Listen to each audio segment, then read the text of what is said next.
German general blasted high command, "Your pride is killing us," only 30 days after D-Day. That line nails the accusation. It is also a paraphrase, a dramatic distillation of what one of Germany's most famous field marshals increasingly told those above him, that stubbornness and political vanity were steering the country toward ruin. Whether Rommel ever used those exact words is debated. What is not debated is the tone, blunt, urgent, and fatal. Erwin Rommel was a soldier first. He earned his stripes in the trenches of World War I, a junior officer who learned to move fast, read terrain, and take calculated risks. Those instincts matured between the wars.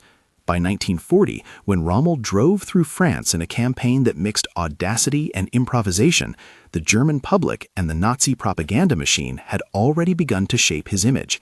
He became a symbol, the Desert Fox, after his campaign in North Africa. That image offered the regime a hero it could show on newsreels and in newspapers. For Rommel, the adulation was complicated. He welcomed trophies of success, but he remained, in many ways, a professional soldier who judged outcomes by what he could see on maps and in the sand. The arc from admired commander to outspoken critic was not a sudden turn. It was a slow and bitter accumulation of facts Rommel could not ignore. In North Africa, he had enjoyed freedom to maneuver. He had outfoxed opponents who stared at doctrine rather than the ground. Yet even there, his victories were always constrained by supply, by the limits of logistics stretching back across the Mediterranean, and by the politics of high command, which prioritized other theaters and sometimes withheld resources. After El Alamein, when the tide of the desert campaigns reversed and the Allies pushed Axis forces westward, Rommel saw plainly how strategic reality could overwhelm tactical brilliance. That clarity followed him back to Europe. By 1943, the Allies had pushed Axis forces on multiple fronts. Rome was not going to save Germany. The German high command faced a new problem: how to defend Western Europe from an invasion the Allied planners openly prepared.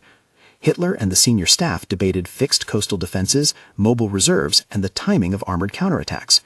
Into that fraught conversation came Rommel, now assigned to oversee the defenses of the French Atlantic coast, the Atlantic Wall. Rommel's approach was simple and unromantic. He believed an invasion could be stopped at the water's edge. Landings crawling across a beach would be fragile and disorganized. If defenders broke them then and then, the Allies could be contained. That meant obstacles in the surf and on the sand, mines, stakes, hedgehogs, and fields of wire. It meant nesting machine guns in reinforced positions at the high tide line. It meant artillery placed where it could rake landing craft as they approached. And it meant big immediate reserves kept close to the coast, ready to counterattack before Allied air power and logistics could consolidate a beachhead. This position set Rommel against a powerful orthodoxy in the German command. The OKW, the High Command, and Hitler himself favored central control of armored forces. They wanted panzers kept inland in reserve, to be released by Hitler as a strategic counterpunch. The rationale had its logic. Centralized control might deliver armored strength where it was most needed, rather than bleeding it in local counterattacks that might be piecemeal and wasteful. But the calculus assumed clear, timely information and the ability to move forces under cover, two things that were rapidly becoming scarce for Germany. Allied air superiority in the late war years did not allow fast redeployments without exposure. Communications were fragile. Rommel believed those assumptions ignored battlefield reality. He toured the coast relentlessly. Where propaganda had shown durable concrete pillboxes and an impenetrable wall, Rommel found inconsistencies. Some sectors were well defended, others were skeletal, littered with the half-formed ideas of engineers working without time or material. He complained that too many senior officers discussed ideas while the men at the shore held the line in boots that wore thin. He was blunt with his superiors and unsparing in reports that described weak points. He pushed for anti-tank obstacles and for mobile forces close to the beaches. He argued that waiting for permission to counterattack from headquarters was a luxury Germany no longer had. There was more than pure military calculation in Rommel's tone. Years of close observation had changed him. He had seen the regime's brutality in other theaters and had faced the moral weight of what occupying armies did to civilians. He had also watched how political decisions distorted military judgment. Where once he might have reveled in the glow of propaganda, by 1944 he carried a different burden. the sense that the regime's political calculations and Hitler's personal pride were eroding any chance for a reasonable outcome. Rommel was not a lone voice in this. A network of officers, some openly restless, others quietly despairing, shared similar worries. Many of them were professional soldiers who objected when strategy hinged on ideological imperatives rather than on supply lines and operational reality. But criticizing Hitler was a perilous act. The man at the top took challenges as personal betrayals. The Nazi apparatus moved fast against anyone it judged disloyal. For Rommel, the risk was heightened by his standing. As a public hero, any dissent he offered would carry weight and provoke a reaction. Allied planners knew where to hit this fragile structure. Operation Fortitude, the deception campaign that preceded the invasion, exploited German expectations. By crafting a myth of an invasion to the Pas-de-Calais and inflating fake armies with radio traffic and inflatable tanks, the Allies convinced portions of the German High Command that the main strike would come at the shortest crossing point. Those convincing illusions reinforced Hitler's predisposition to hold his armor inland, poised to counterattack the real invasion he expected later. Fortitude did not invent German misjudgment so much as feed an existing bias. June 1944 closed with an iron logic. The Allies amassed ships and men across the Channel, masked their intentions, and tuned their timing to weather and tides. The Normandy plan required secrecy and surprise. For months, Britain and the United States had built artificial ports, stockpiled materiel, and rehearsed beach landings that would test the German defenses Rommel had tried to harden.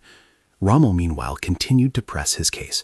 He wanted obstacles on the beaches, he wanted infantry drilled in close-range defense, and he wanted tanks close enough to drive into the waterline and smash landing craft or counterattack before Allied air power could dominate the skies. Then came June 6, 1944. The Allies landed. Rommel was not at his front headquarters. Reports and later histories record that he was in Germany at the time, reportedly visiting family and attending to personal matters, a trip he had taken in part for a private reason, and in part because he believed the coast defenses had been organized and that the war in the West could be handled by his subordinates. The timing has been parsed endlessly by historians. What matters for the story is the consequence. On the morning the first Allied waves hit, Rommel was not in place to make immediate decisions at the Coastal Command, where his presence might have altered how reserves were committed or how coastal units reacted. When it became clear that the landings were no feint, the High Command's telephones lit up with panic and confusion. Reports arrived piecemeal. Commanders argued over where to send armored divisions, whether to release them at once or wait for central authority, and how to plug gaps that, in Rommel's view, should never have been there. The deception had done its work. Hitler's attention was split, his expectations misdirected, and his tendency for centralized control slowed the German reaction. Rommel returned at speed. He found scenes that shook a man used to measuring risk on maps and in maneuvers. Men were dead on beaches. Landing craft had breached defensive lines. In some sectors, the defenses had held for hours. In others, they had melted away under the combined shock of air bombardment, naval artillery, and infantry streaming onto the sand. Where his plans had called for immediate local counterattacks, delays had multiplied. The operational reality screamed what Rommel had argued for months. When the Allies invaded in force, the window to throw them back was narrow. Delay allowed them to consolidate, to call in reinforcements, to build up logistics. In short, delay made victory impossible. The mood in the German command hardened. Rommel did what he always had done first. He assessed the battlefield, not the propaganda. He sent terse reports. He argued for immediate commitment of armor and for command flexibility. He warned that the situation, left to the High Command's present instincts, would devolve into strategic collapse. For Rommel, the fighting in Normandy was not merely a set of tactical decisions. It was the moment when the High Command's assumptions collided with the hard facts of warfare. Landings have momentum, and when that momentum is allowed to build, it becomes a force politics cannot easily arrest. This was the stage on which Rommel's criticism of leadership hardened into a moral accusation. He had, by then, moved from telling subordinates how to win battles to telling those above him how to stop a national catastrophe. Contemporary accounts, memos, and the recollections of his son, Manfred, describe a man who believed that pride, the political pride of refusing to countenance compromise, the ideological pride of persisting in a genocidal and total war policy, was blinding Germany's rulers to the simple arithmetic of defeat. Manfred Rommel later reflected in interviews given decades after the war on his father's wariness, on how a soldier trained to preserve lives and achieve objectives saw the need to change course, and how painful it was for him to confront the political structures that refused to change. There is a particular phrase often used by modern retellings that captures the gist of Rommel's complaint.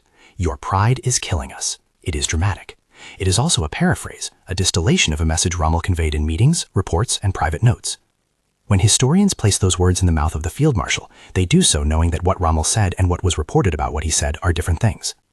Contemporaries summarized his argument as an indictment that Hitler's and the High Command's refusal to face reality would cost Germany everything. The months immediately following D-Day drove that point home. Rommel returned to the coast and redoubled his efforts. He inspected fortifications, argued for more anti-landing measures, requested mobile reserves, and implored capable officers to push for realistic operational plans. He believed that bargaining, a political solution that would give Germany a way out without total annihilation, was preferable to a continued fanatical defense that promised only ruin. The suggestion, in the eyes of many around him, bordered on defeatism. Suggesting negotiation or the removal of Hitler was not merely bad politics, it verged on treason. And yet Rommel's calculations were not idle. The German position on D-Day and in the weeks that followed had clear vulnerabilities. The Luftwaffe was no longer the dominant force it had been. Allied air power controlled the skies over the beaches and the routes inland. That control made mass movement of armored forces during daylight hours perilous. Rail and road networks could be interdicted. Supply lines were fragile and under sustained attack. Even if Hitler had granted free rein to armored commanders to move, the logistical and tactical realities suggested that moving large formations rapidly into battle would be much harder than past German campaigns had allowed. Rommel understood all of this. That is why he advocated a different distribution of forces. He wanted the hard, immediate local defense at the beaches and quick counterattacks staged from positions near the shore. He was convinced that if the Allies could not consolidate on the beaches within the first day or two, the invasion could be undone. But he also knew that to act on that conviction, a commander needed flexibility and the authority to act instantly, two things he suspected his seniors would not grant.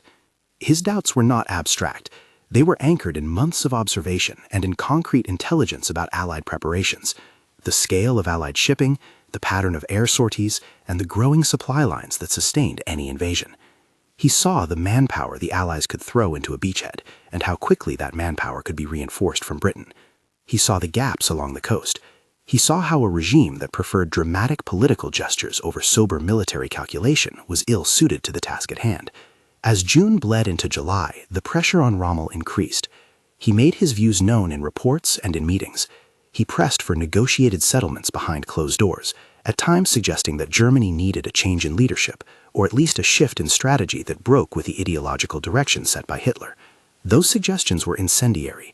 For a political leadership that had staked everything on total victory and on the Führer's unchallenged authority, the idea that a field marshal would urge compromise or question the Führer's decisions was intolerable.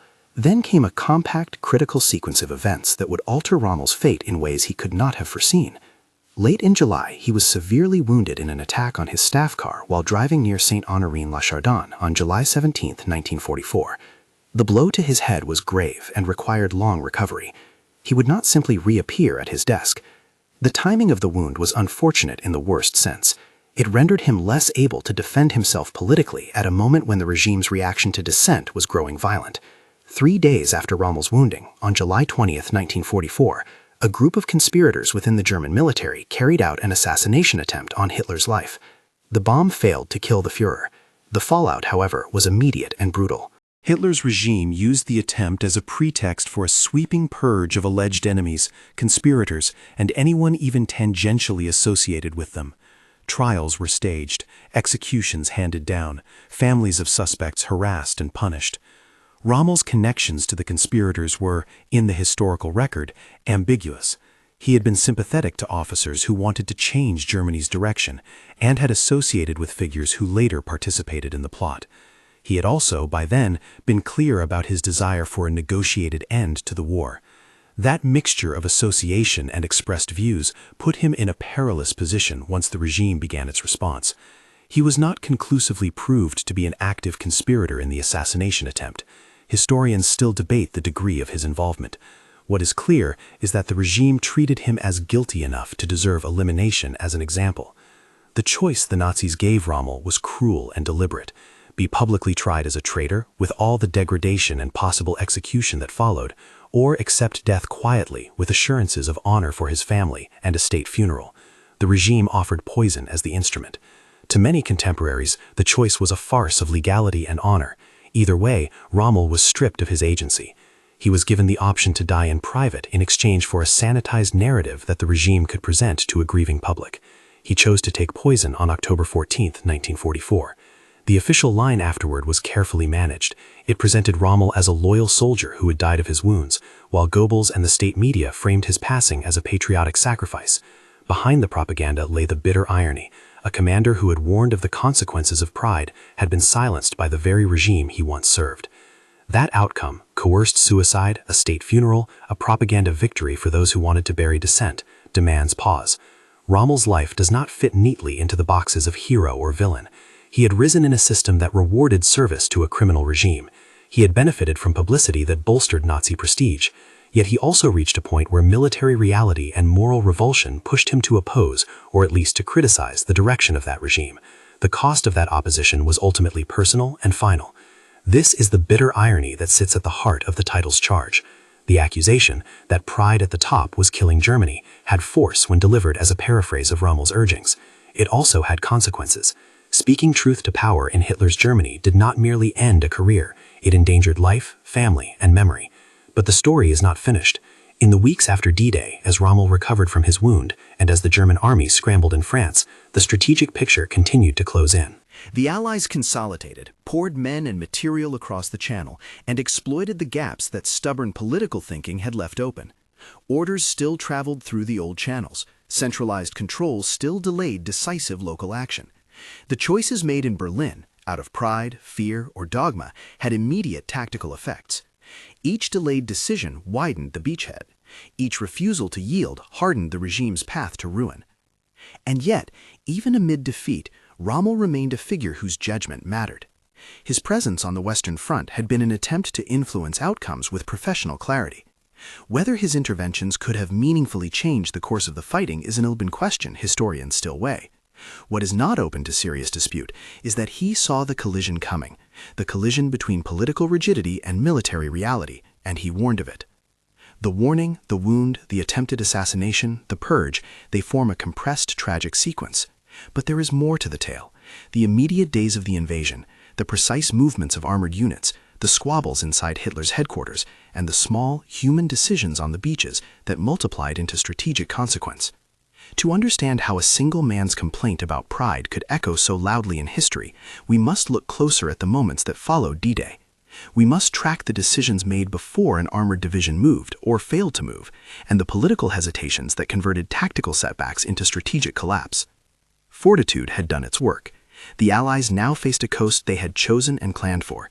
The German High Command faced choices it was ill-equipped to make under the pressure of truth. Rommel faced a battlefield that demanded quick judgment and local initiative. His voice grew sharper, his accusations more pointed. The fatal reckoning that followed was not inevitable. It was, in part, the product of choices, some military, some political, that converged in that summer of 1944. If you want deeper breakdowns of these turning points and the commanders behind them, hit subscribe. We'll be unpacking more episodes from this crucial campaign. In the hours after the first landings, the Normandy coast became a map of broken expectations. British, American, and Canadian units slogged inland where maps had promised only sand and resistance. German units, ordered to hold at all costs by a doctrine that now resembled fanaticism, defended what they could but lacked the flexibility Rommel had argued for. At Army Group headquarters, reports arrived that were urgent and contradictory. The higher the message traveled, the more filtered and delayed it became. Radio traffic showed armored divisions moving in fits and starts, roads clogged by retreating columns, and commanders waiting for permission that never came in time. Rommel, when he arrived back at the front, did not waste words. He toured the sectors, counting the costs with an eye for what might still be salvaged. He spoke plainly about the shape of the campaign and about the few measures left that might blunt the Allied push. To those around him, to junior officers and to soldiers in the sand, his presence was a mix of reassurance and ominous clarity. Reassurance because he brought order and competence, ominous because his assessment implied the scale of disaster looming if decisions above did not shift. Even so, the coming weeks would test the limits of what one field marshal could accomplish against a political engine set on denial. Rommel's argument that pride and political rigidity were destroying Germany was no longer simply a complaint, it had become a diagnosis. The state's response would be decisive, not merely in military terms, but in how it handled dissent and how it treated those who sought to moderate catastrophe.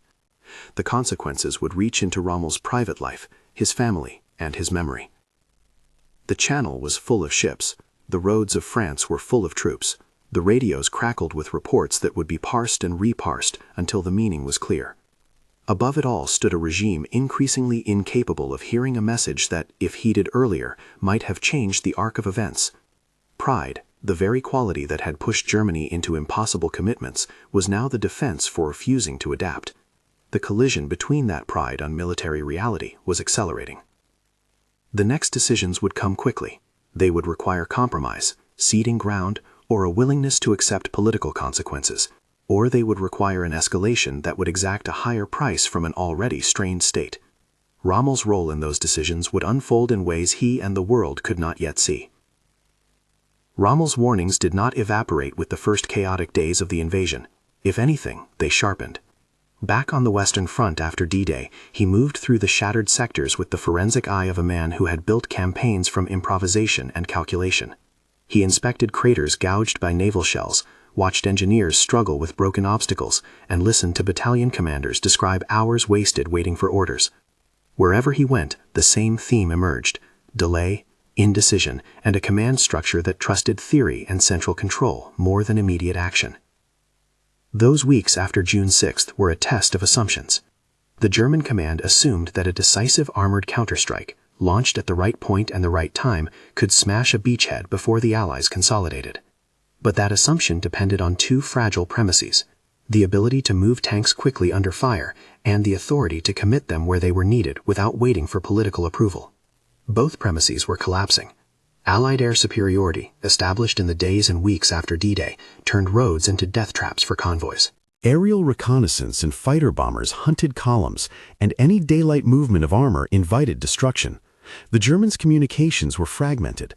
Orders crisscrossed between local commanders, Army Group HQ, the OKW in Berlin, and Hitler himself. Each link in the chain was a potential point of paralysis.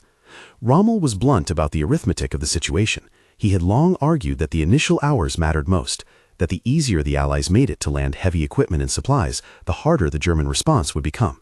If defenders could break the first waves, everything that followed would be an uphill struggle for the invaders. But to act decisively, on Rommel's logic, required local initiative and immediate counterattacks driven by officers who knew the ground. It required keeping striking power, armored formations and mobile reserves, close enough to the shore to be effective in the narrow window before Allied air power and logistics finished the job. What he found instead was a command culture that, even in crisis, defaulted to centralized control. The OKW and Hitler preferred to retain authority over when and where to commit large formations. They feared that local commanders would prematurely squander armored strength in piecemeal actions. But in the fast-moving, attritional context of Normandy, centralization often translated into delay.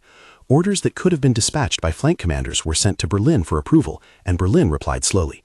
Sometimes the reply was to wait, sometimes it was to hold, and every delay let the Allies dig in deeper. Historians have argued over the extent to which one man could have changed the outcome at Normandy. Rommel's case is one of uncomfortable counterfactuals. He was respected by many of his subordinates for his speed of judgment and his willingness to act. He was also, by mid-1944, politically compromised by his position in the regime and by the fact that his public reputation made him dangerous to the Nazis.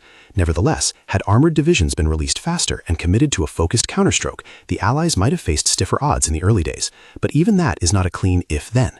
The Allies possessed overwhelming material advantages, a massive superiority in men, ships, and aircraft, sprawling logistic networks across the Channel, and a strategic depth that allowed for continual reinforcement.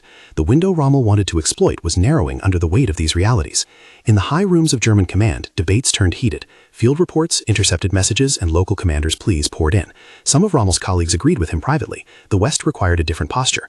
Others remained convinced that Hitler's centralized doctrine, holding panzers as strategic reserves to be thrown where a decisive blow was needed, could still work if the Führer's sense of timing was right. What hardened the conflict was not merely military disagreement, but the politics that had shaped German command for years. Decisions in the Wehrmacht were inseparable from Hitler's political authority. Questioning strategy was therefore tantamount to questioning the man who had turned victory into a state cult. Rommel knew the stakes intellectually and viscerally. He also knew the personal risk of opposing a dictator who saw dissent as treason. That knowledge, however, did not silence him. In mid-July, he pulled together his assessments and pushed them uphill, through reports, urgent messages, and direct appeals. He argued that Germany should prepare, politically, to end the war on terms that would preserve what remained of the nation, rather than dance on until annihilation. He urged his peers to consider negotiation, or at least a change in leadership that could broker a way out. To those who heard him in private, fellow officers, some civilian officials, and his son, Manfred, his language grew increasingly stark. The country's pride and ideological desperation were slipping the nation toward ruin. A crucial moment came in the form of a dispatch and, according to some accounts, an exchange of letters and meetings in mid-July that crystallized Rommel's shift from field commander to political pleader. He pressed the point that the war could not be won in the West and that continued resistance would only magnify civilian and military suffering. Historians differ on the precise content and timing of these communications. Where eyewitness testimony and archival documents conflict, the safe reading is to accept the arc rather than the exact words. Rommel urged restraint, sought alternatives to total war, and at times entertained the notion that Hitler's removal might be necessary to change course. Such suggestions were explosive, not because they were cleverly phrased, but because they struck at the authority of the Führer and at the ideological bedrock of a regime committed to total victory. Then came July 17th. While traveling in Normandy, an inspection stop as the campaign evolved, Rommel's car was attacked by Allied aircraft near Saint-Honorine-la-Chardon. The blows were savage. A strafing run struck the vehicle, and Rommel suffered heavy head injuries. The wound was life-altering. He survived, but the injury required urgent and prolonged medical care. The timing could not have been worse. In a military environment that was already politically treacherous, being incapacitated removed Rommel from the immediate fray and deprived him of the ability to speak effectively for himself during a month that would change Germany's internal dynamics. 3 days after Rommel's wounding, on July 20th, a bomb exploded at the Wolf's Lair in East Prussia. Colonel Klaus von Stauffenberg and other conspirators had placed a device in the conference room where Hitler was meeting. The plot failed to kill him, though the blast wounded some and shocked the Nazi leadership. The aftermath was swift and merciless. The regime turned the attempted assassination into a license for reprisal. What had been, for some officers, secret conversations about strategy and leadership now became signals of treason. Men who had argued for limiting the war or sought ways to prize the Führer from absolute power found themselves under suspicion. Rommel's relationship to the July 20 Circle was and remains ambiguous. He had been acquainted with figures who participated in the conspiracy.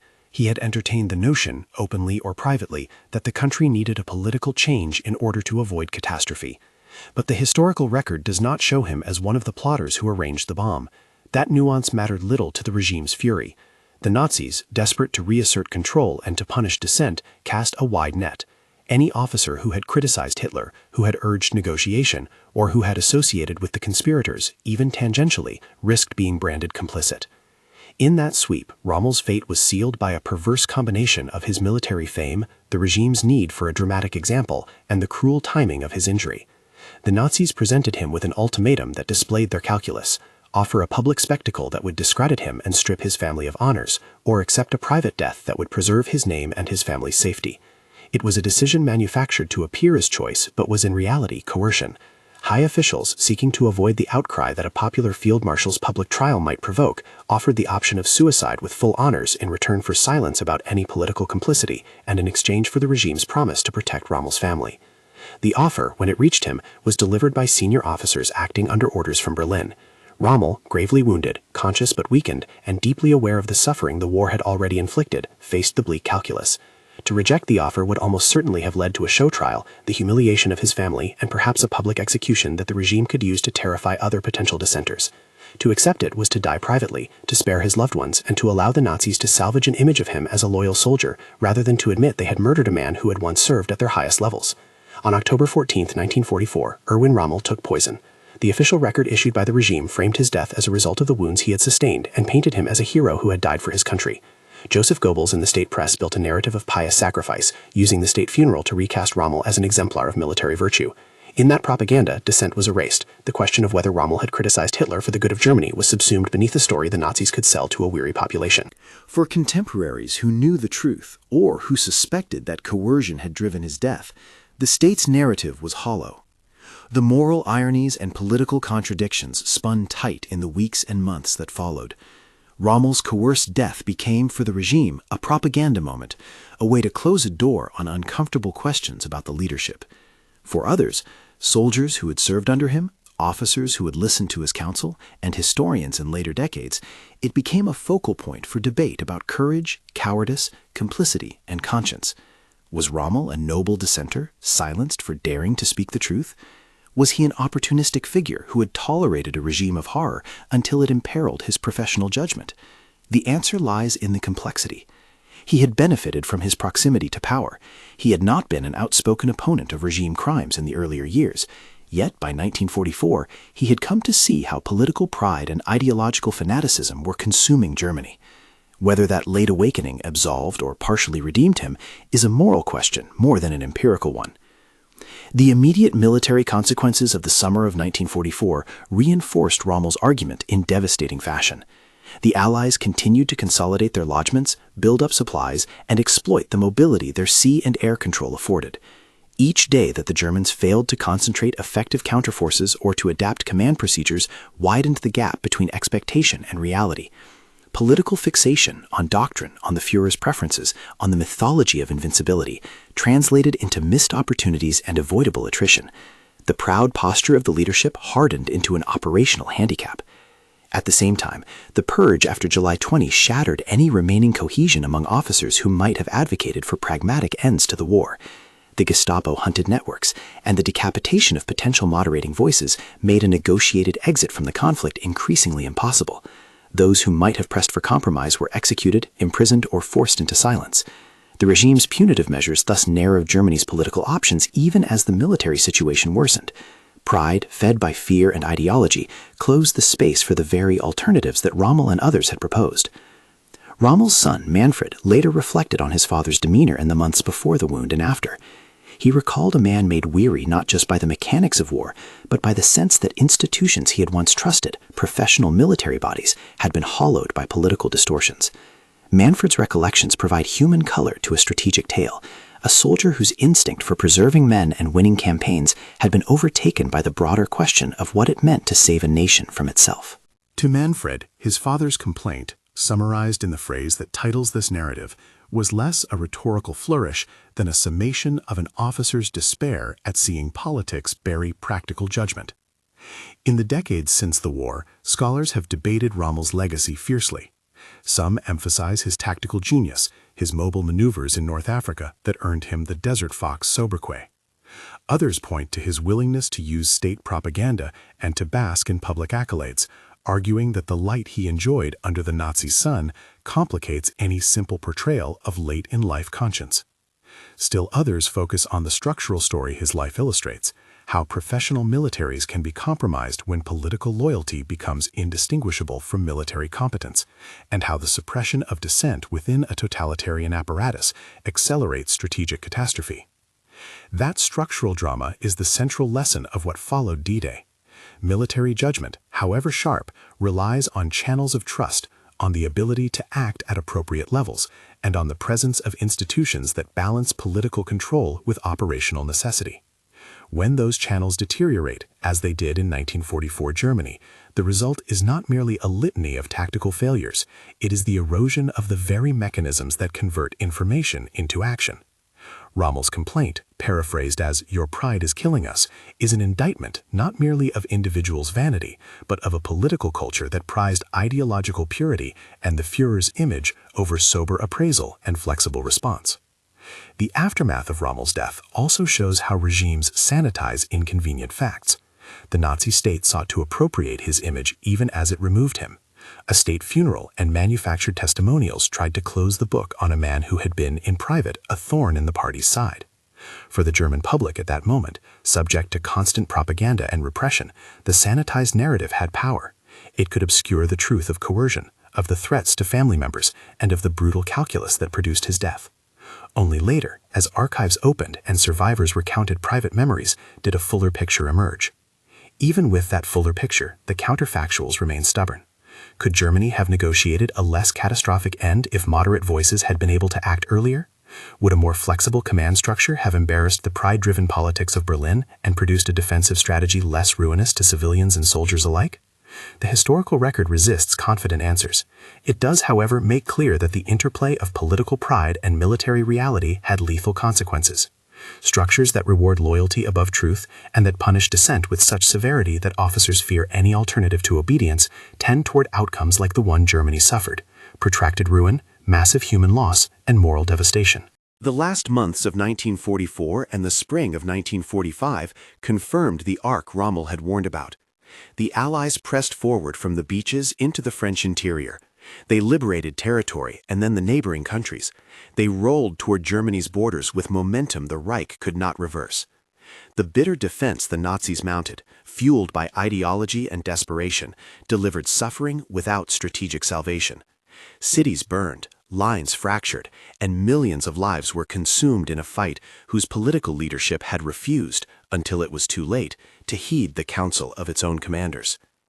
In the end, the image that survives is messy and instructive. Rommel is neither saint nor simple villain.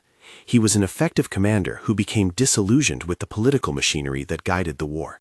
He spoke out with the bluntness that had made him a field marshal and paid the ultimate price.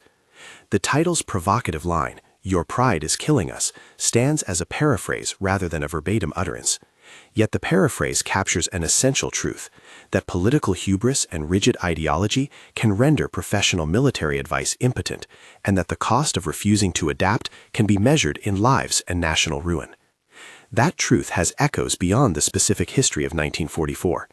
It is the story of a military institution overwhelmed by political fanaticism, of a commander who tried to reconcile professional duty with moral unease, and of a state that used ritual and propaganda to bury inconvenient realities.